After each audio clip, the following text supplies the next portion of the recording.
दोस्तों आज हम एक्सप्लेन करने वाले हैं जिबारो की कहानी को। तो वीडियो शुरू करने से पहले अगर आपने अभी तक चैनल को सब्सक्राइब नहीं किया तो फटाफट चैनल को सब्सक्राइब कर लीजिए। कहानी की शुरुआत में जंगल के बीचों बीच हमें कुछ योद्धाओं को दिखाया जाता है जो लगातार आगे बढ़ रहे होते हैं। इन्हीं में से एक योद्धा का नाम जिबारो होता है। इन्हें देखकर लगता है कि ये दूसरे राज्यों पर हमला करते हैं और उन्हें लूट लेते हैं। आज ये योद्धा यही जंगल में तालाब किनारे रुकने का फैसला करते हैं। जिबारो भी अपने घोड़े को पेड़ से बांध देता है। तभी उसे वहां तालाब के सामने एक सोने का टुकड़ा मिलता है, जिसे देखकर वो थोड़ा हैरान हो जाता है। लेकिन जिबारो को नहीं पता कि पानी के अंदर से उसे कोई देख रहा है। जिबारो अब वहां से जाता है तो तालाब से एक सोने ज़बारात से भरी एक लड़की निकलती है जिसका नाम सायरन है, जो अजीब सा डांस करती है और डांस करने के बाद वो जोर जोर से चिल्लाती है। उसकी चीख की आवाज सुनकर यहाँ आसपास में जितने भी योद्धा होते हैं वो सब उसकी तरफ खींचे चले जाते हैं।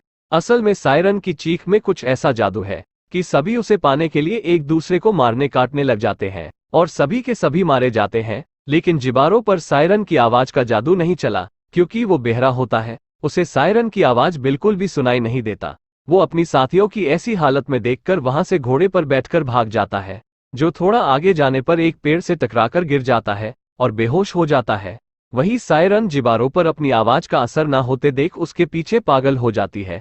इधर जब जिबारो को होश आता है तो वो आगे की यात्रा पैदल करने लगता है। चलते चलते वो बहुत थक जाता है, इसलिए वो नदी किनारे ही सो जाता है। रात होते ही सायरन उसके पास आ जाती है और उसके पास सो जाती है, लेकिन जिबारो को कुछ भी पता नहीं चलता। सुबह होने के बाद जब जिबारो की नींद खुलती है तो वो उसके पास सायरन को देखता है। वो उसे देखते ही रह जाता है, क्योंकि उसका पूरा शरीर बेहद कीमती सोने ज़बारात से भरा था। तभी सायरन की भी आंख खुल जाती है और वो वहां से भागने लगती है, तो जिबारो उसे रोकने की कोशिश करता है, जिसमें उसका हाथ कट जाता है, क्योंकि सायरन की बॉडी की एक लेयर सोने की बनी हुई है, जिसे देखकर जिबारो को लालच आ जाता है। वो सायरन के पीछे जाने लगता है। सायरन नदी में वही अजीब सा डांस करती है और जिबारो नदी किनारे आकर अपनी तरवाल नीचे रख देता है। तब सायरन जिबारो के पास आ जाती है और अब ये दोनों एक दूसरे को प्यार करते हैं, सिर्फ अपने अपने मतलब के लिए। सायरन और जिबारो एक दूसरे को किस करते हैं, जिसमें जिबारो के होठों से खून निकलता है। वो पूरी तरह जख्मी हो जाता है, लेकिन फिर भी दोनों का प्यार जारी रहता है। मौका मिलते ही जिबारो सायरन पर हमला करके उसे बेहोश कर देता है। उसके बाद जिबारो सायरन की शरीर से सभी कीमती सोने ज़बारात निकाल लेता है। फिर खून से लथपथ सायरन को वही नदी में फेंक देता है। सोने ज़बारात को लेकर वो आगे बढ़ना शुरू करता है, लेकिन सोने का वजन बहुत ज्यादा होता है, जिसे उठाने में उसे बहुत दिक्कत होती है। जिबारो खुद जानता था कि इस जंगल से निकलना इतना आसान नहीं है, लेकिन फिर भी वो हार नहीं मानता है। वही हमें दिखाया जाता है कि सायरन की बॉडी बहते बहते वही तालाब में आ जाती है जिस तालाब में वो रहती थी। उसके खून से पूरी नदी और तालाब दोनों ही लाल हो जाते हैं। वही जिबारो चलते चलते थककर बैठ जाता है और नदी से पानी पीता है, जिसमें सायरन का जादुई खून होता है। वो पानी पीते ही जिबारो को सुनाई देने लगता है। वहीं दूसरी ओर तालाब में सायरन को दिखाया जाता है, जिसे होश आ चुका होता है, और वो तालाब से बाहर आकर जब अपने शरीर को देखती है तो उसे बहुत दुख होता है।